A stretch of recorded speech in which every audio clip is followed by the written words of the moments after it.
Well, my little history on how I've used gouache, I started using gouache in painting too, and then I took this class last spring, and I decided to do my demo in gouache, and it kind of, as I was reading through one of the books, it said, here's the recipe on how to make gouache, and I was surprised, and we had been talking because in this class we make egg tempera, some of the other things like that, so I knew there were dry pigments here, and so I decided to do the rest of the research, and in doing that, it seemed like it was fairly manageable. It's not too different from even making your own watercolor. The only difference is that we'll add some chalk to it to give it that opaque color, and that's the main difference that I found. And it's really not too hard as long as you follow. To make the binder, we're taking, the recipe calls for 6 ounces of distilled water. So I've taken a little bit here in the bottom, and I'm going to half this again because the amount of gum arabic is half the amount of the distilled water. So here's an attempt at this. And the distilled water, we slightly warmed it so that it would dissolve more easily. And now that I have the gum arabic in, I'm going to add half of what I added of the gum arabic of glycerin. Which is kind of nice because as I'm adding these, I'm noticing that all of it is staying separated. So it's easier to see what I've added. And now I'm going to stir them together.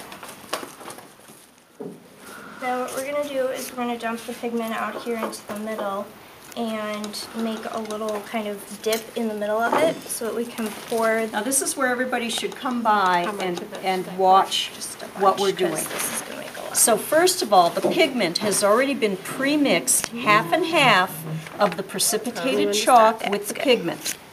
Okay, now we're going to make a little dip in the middle of it so that we can pour this mixture in. Now, start kind of pushing it on top of itself. It'll take it a while to push in, and as you push more in, I'll pour a little bit more. It's like we're really trying to work it. You know, we're really trying to press it and make it work. So really press it in and try to make the pigment accept the vehicle, which is the binder. So it's like you're really, really trying to press it in.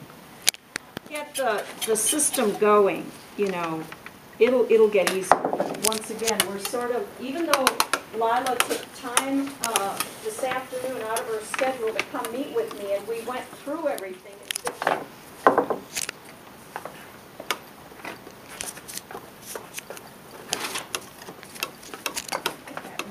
I think we should just move it in here. Well, should we start it in there so that we get it done quickly? And if everybody just has white, that alone is wonderful. White on my Yeah, yeah. So this may not even be enough for everybody. It's like, this is so new to both of us, it's sort of like, oh yeah, how much? Or 2 parts of pigment. That's it. You really don't need very much. You just think at the beginning that you do. That's why it's such a small amount. One binder to. But you're beginning to get the aggressive feel for how to really work it in. And once it starts accepting, you can add more too, Brittany. I mean, yeah. I feel like a lot is stuck on my knife. Now I'll make. It's just, wow, that's amazing. We'll make another one. Oh, that's not what I was...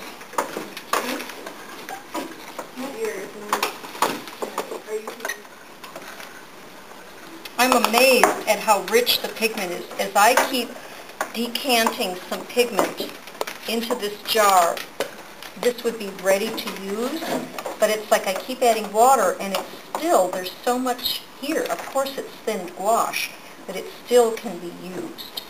So again, when you're making such rich pigment mixtures, you don't really have to waste anything. Okay, so add the binder now? Or add more pigment? Add more pigment.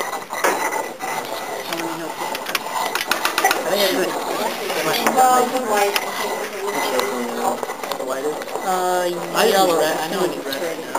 I don't know if Well, it's... you want white. I know. Yeah. All right, so now, sorry, I got it, add some more blue.